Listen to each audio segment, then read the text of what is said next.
Hello YouTube, I wanted to do another sort of comparison video really. Just done a video about the PD100, basically the professional version of the TRV 900, and now I'm doing the same.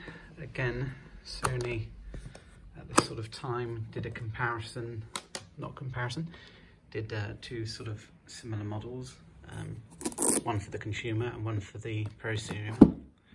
This is the well-known and very much many videos on YouTube show much loved VX2100. The VX1000 was the most popular camera for skaters, but this was not the immediate replacement, but the one after. I've had this camera a good sort of 3-4 years. It's a workhorse of a camera, can literally just get it out at any point, switch it on, chuck in a tape and away you go, just record, and it's always been perfect, never let me down. And then over here, say the professional version came out, I think actually on the same year. These both came out 2002.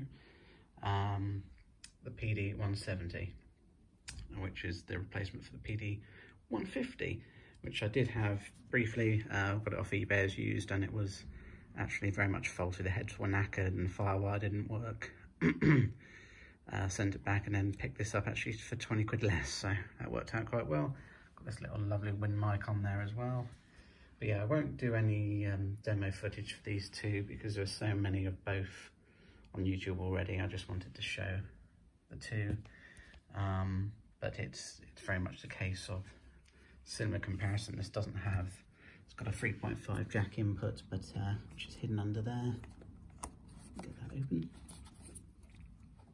Standard 3.5 jack there, where this one is quite obviously a microphone, and it has full-fledged XLR capability, 48 volt phantom power, you name it, it's all there. Time code, color bars, all the professional features you'd expect. Unlike the PD100, however, this can record in both DV mode and DV cam, so at least you can select that. Though really I just run it on DV cam because ultimately that's what it's designed for, and you get the benefits of audio sync and less prone to drop out.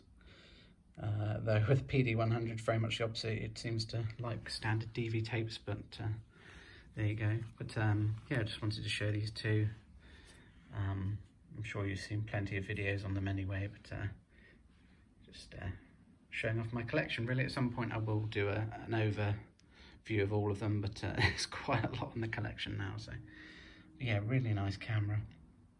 One thing I will say, actually, which I wanted to mention before, these both luckily haven't been done, but when you're converting a firewire to the computer, which is obviously how these cameras connect to your computer, even Mac or Windows, they use the DV input down there, firewire, iLink, whatever you know the name of, it's that model, it's that connection there.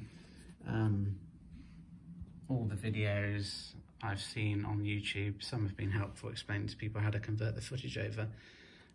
All I'm going to say to you is a lot of them do the same mistake, even the people trying to be helpful to show you how to do it. They're showing you how to upload it correctly, but they're not telling you the major thing, which is why you find loads of cameras on eBay going, they're fully working, but the firewire port isn't working for some reason.